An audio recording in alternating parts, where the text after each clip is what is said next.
Guys, we'll go ahead and get started today. Hey, it's really nice to see you guys' faces. Hey, Janice. Hey, Rolanda, Alita, Pete, Nicole, Janetta, Saida, Jerusalem, Yolanda. Hey, how are you guys? Okay, so I'm always trying to look for ways on how you guys can just make more money, help more people. Okay. So I've been really entrenching myself in like research, just trying to figure out like where this economy is going and, just some of the things that are could possibly happen over the next like 12 to 18 months. And the reason why I'm trying to look ahead for you guys is because I want to, I don't know if some of you might be new to me, but we have a saying in this group to stay ready so we don't have to get ready. Okay. So that's like our core philosophy is that if we can stay ready, when, certain activities happen within the economy, we're already prepared. We're already prepared to offer certain services. We already know how to offer certain services. We already have the infrastructure set in place to help a lot of people. And so one of the things that I've been hearing a lot from like different economists is that, there will be a correction in the market fairly soon. Like we've already corrected with COVID, right? But the stock market is at an all-time high. Housing, I didn't realize this because I'm in a market now to buy a house. I rented over the past year and a half, and so we're actually looking to buy now. And it's like no inventory. It's like, and the inventory that is coming on, they're selling pretty fast within like a month. It's multiple offers on homes. And it's like the way the housing market is going right now, you would think that we weren't in a pandemic. And it's like, okay. And so I had a really great conversation with one of my friends earlier today, and he was just like, a lot of people have a lot of money because of the stimulus, right? And he was just saying that there were a lot of people that he personally know that have received PPP, EIDL. He even said that he knows some people that haven't been paying their rent over the past year, but they've been actually saving that money. And so he gave me some insight because he's like, it's good to talk to people who are living in different types of realities. And so he just brought to my attention a different type of reality, and it just confirmed like this is not, obviously you guys know it's not normal what we've been in right now, like the economy, the stock market, how it's been going, the housing market. It's not like in Michigan, we're at the tippy top of the market right now. Like it's stuff that's selling that would have never sold for as much as it's selling right now. Like it's absolutely ridiculous.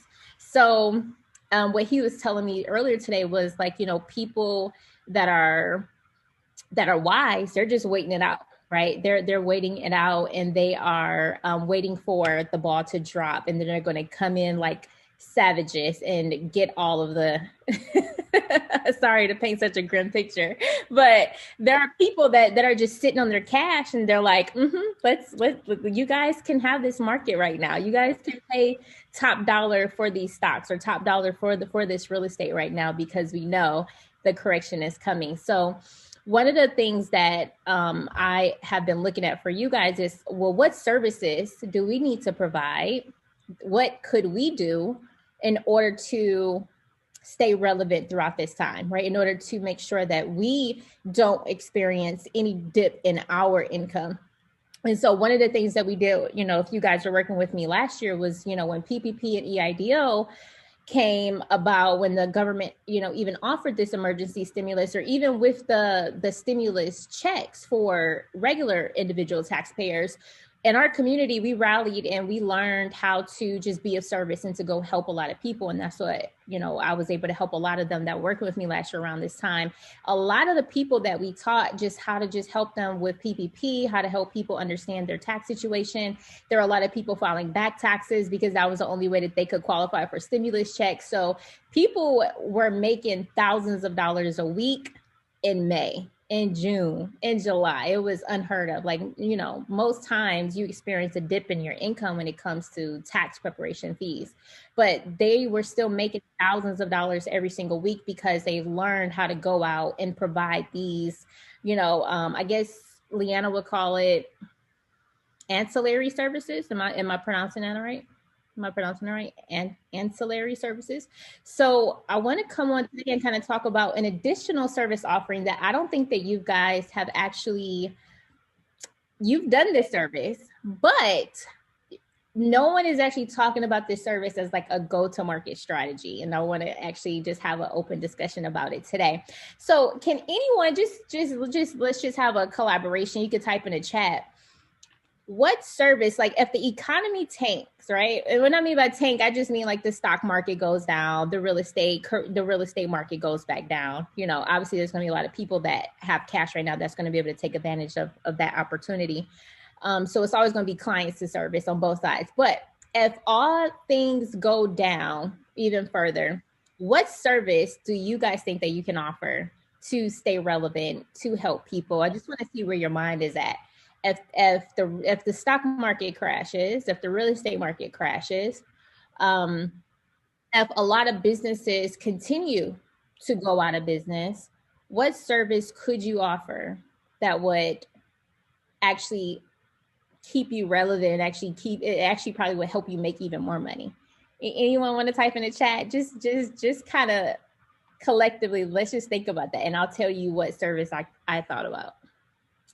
So yeah, Shakila says it is not a buyer's market right now. No, it's not.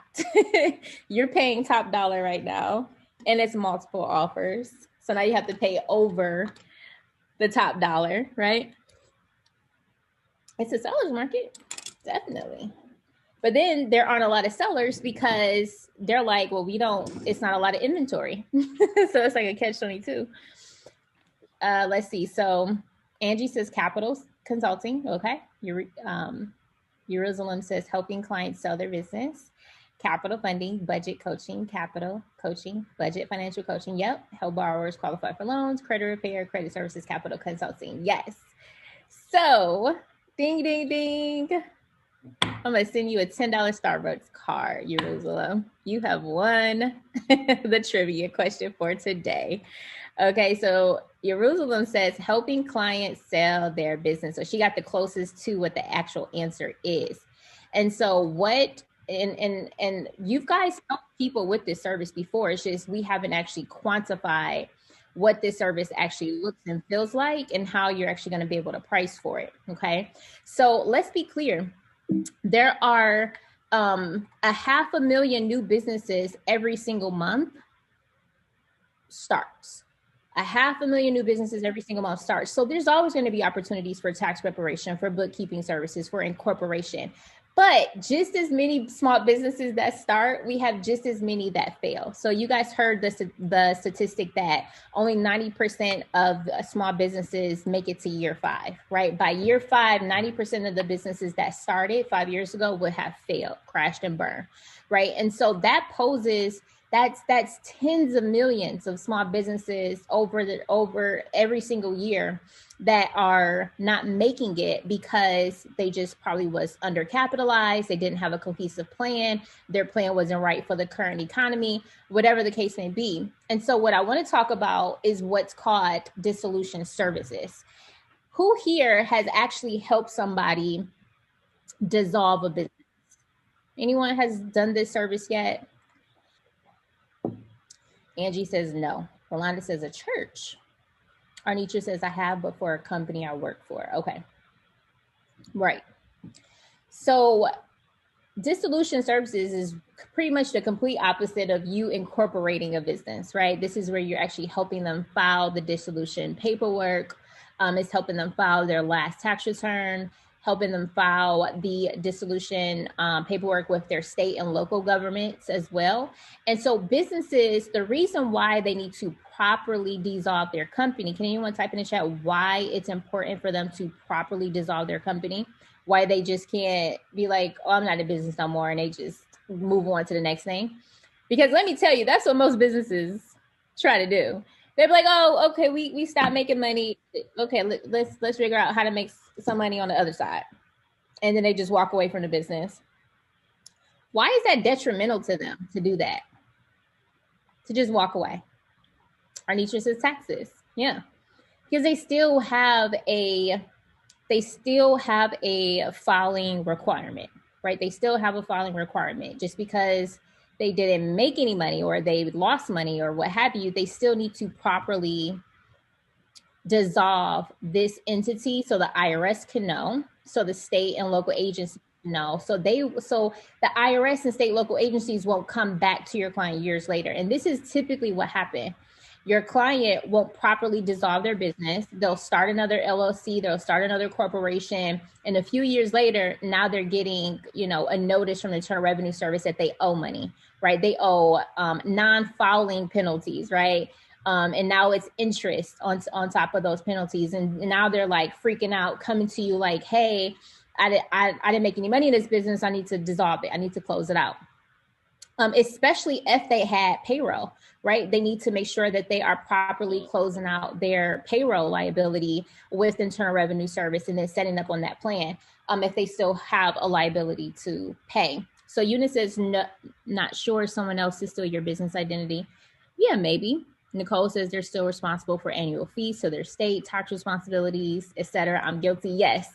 So this is a big service that I see could bring in thousands of dollars a month for you guys by positioning it in a way where you're saying, hey, you don't want to, like, COVID was hard, right? And unfortunately in COVID, there were a lot of businesses that went under that have not properly dissolved their business yet. They haven't.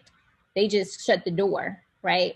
And so what you want to do and what you can incorporate into your marketing messages now is to say, hey, COVID was hard. And while your current business or your prior business model probably didn't make it because it wasn't like an essential business, you relied on heavily on maybe having a brick and mortar, and you had to pivot your business model, but you had to close down this business.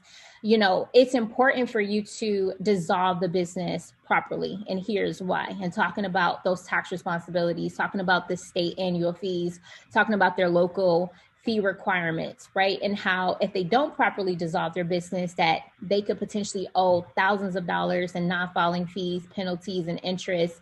And it's going to make matters worse, because what happens, and it's so hilarious when this happens, but the state will guess how much money you made that year, right? Is anybody else's state like that, or is it just Michigan? Michigan would guess. They'd be like, okay, we see you in this industry. We think you made about $30,000, so you owe us $5,000, right? Like they will guess based upon, your last filed return, how much money your tax liability would be. You don't want the state and federal government guessing on how much money that you're making, right? You want to actually tell your clients to properly dissolve their businesses, Okay, so here's what I want to do. I actually want to create an offer with you guys live, okay? I love creating offers live so we can collaborate. And an offer, for those that don't know, if you're new to me, an offer is just how we package up, because we don't want to say just dissolution services. Nobody's going to know what the heck you're talking about. The average person is not going to know what you're talking about. So we have to package it up in a way where we're presenting it like a package. We're presenting it like an offer to where it's enticing when they hear it, and it's a no-brainer for them to pay you money so that you can do this for them. So first things first, let's get clear on what do you need to do when you properly dissolve a business. Okay, so let's collaborate. Type in the chat. What do you guys need to do to properly dissolve a business? So we can start on the federal side. Okay, on the federal side, what do we need to do? Yep, Rolanda got it. We need to file the final return. Oh, Angie said file all taxes. Yes, that is true. So we do need to file all taxes if they are behind. File all taxes if not current. Is there any forms that the IRS needs to actually say that you are, that this is the final, outside of clicking the box that this is the final return? Is there anything on the federal level that we need to go ahead and pull up to say that, hey, this is it for this business? All right. So we're going to go to irs.gov, closing of business, IRS, Internal Revenue Service. All right. So boom, they already got our steps. File a final return and related forms. Take care of your employees. What does that mean? employment taxes. If you have one or more employees, you must pay them any final wages and compensation owed. You must also file final federal tax deposits and report employment taxes. If you don't withhold or deposit employee income, Social Security, Medicare, the trust fund recovery penalty may apply, and that bad boy is no joke. Okay, you don't want to mess with the trust fund taxes. It says to report employment taxes, you may need the following: Form 941 and 940. Okay. Now, on step 3, it says pay the tax you owe. And of course, you can help your clients get on some sort of like installment agreement, some sort of payment plan if they do have outstanding taxes, or maybe I know for trust fund for employment taxes, there really isn't any offering compromise for that. They're kind of pretty stern about that this was payroll that was actually in trust to them. It wasn't money that, it was just money that you're entrusting, that they entrust you with to submit over to them. They're pretty uncompromising about settling these types of taxes, but they might be able to settle some income taxes for your clients. So you might have some tax resolution cases available. And that's another thing too, guys. So not only do we have the dissolution of these businesses, but you might have a strong opportunity to have some tax resolution cases. And actually, I think one of my clients, she said that there were going to be over 20 million IRS notices that are going to be going out over the next several months this year. Like the IRS is coming for their money. Okay. Like over 22 million people are about to owe, and it's about to be pandemonium. So that's another aspect. So not only helping them dissolve their business properly, but also parlaying that with some tax resolution is going to be essential for you guys. So it says report payment to contract workers, right? So anybody that they've paid at least $600 in services, they can go ahead and file their 1096 and actually file those 1099s. It says cancel your EIN and close your IRS business account. Okay, so it says the employer identification number or EIN assigned to your business is the permanent federal taxpayer identification number for that business. To cancel your EIN and close your IRS business account, you need to send us a letter. Okay, so now we got to send a letter. And then keep your records. So your clients, they typically have to keep their records, I believe, for 7 years. So you want to have them keep, it says 4 years for employment taxes. So I would say, yeah, extend that for another year. So at least 5 years, I will go ahead and have your clients just keep a record of all of this. Now, this is everything that you can actually do for them. Like your client, your business clients, they are not taking the time out to go through all of these steps to make sure. And this is just on the federal side, right? We haven't even begun talking about what they need to do on the state side. They have to do a lot of this stuff on the state side as well.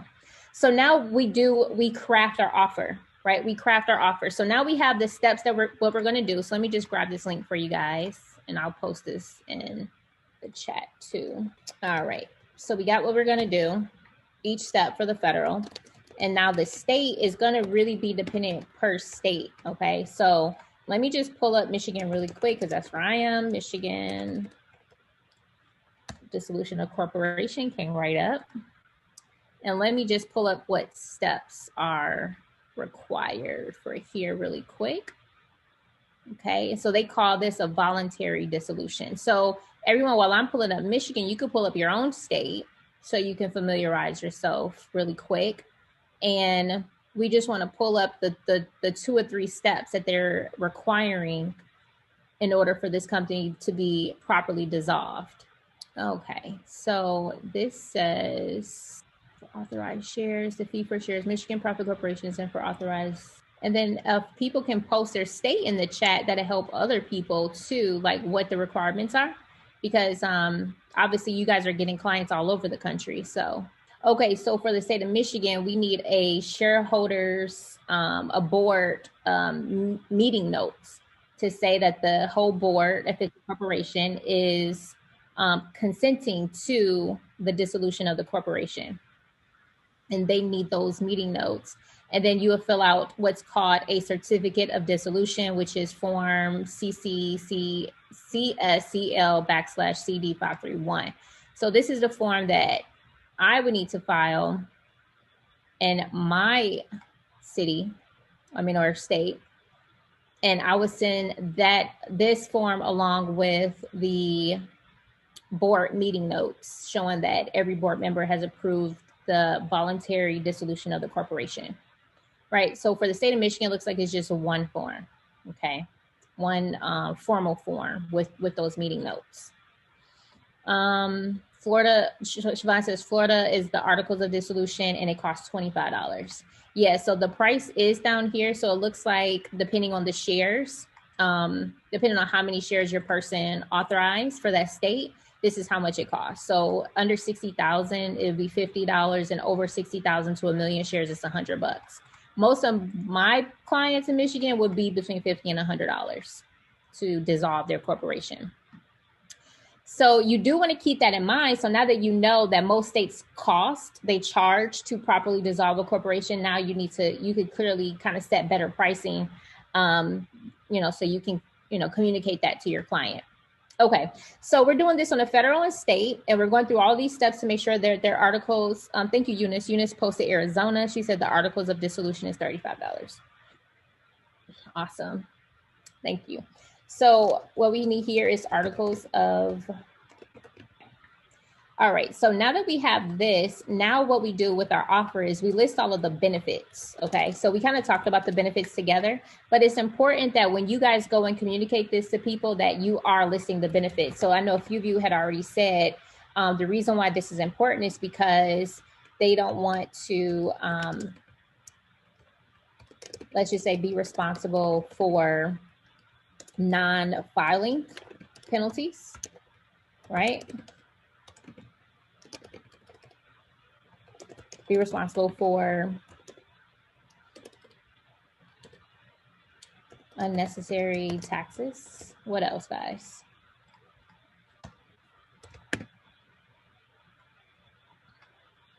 Yep. Ensure you are no longer liable for annual fees.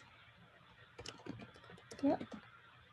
So we could say with this, the proper dissolution could, on average, save them, I don't know, with underpayment, not properly filing your 1099s, your W-2s, like it's in the thousands that they could potentially save by just properly dissolving their corporation.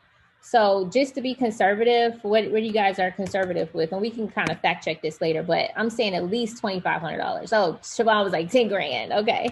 So we're going to say they can save on average between $25,000 and $10,000 just by doing this the proper way. Right. And this is how we sell the service. Like most businesses that do not properly dissolve their business, they will be responsible for non-filing penalties. They will be responsible for unnecessary taxes because the IRS and state might impute tax upon you based upon what they think you did. Right. And I know the state of Michigan is good for that when it comes to like sales tax, for instance. They'll look at your prior sales tax for the month.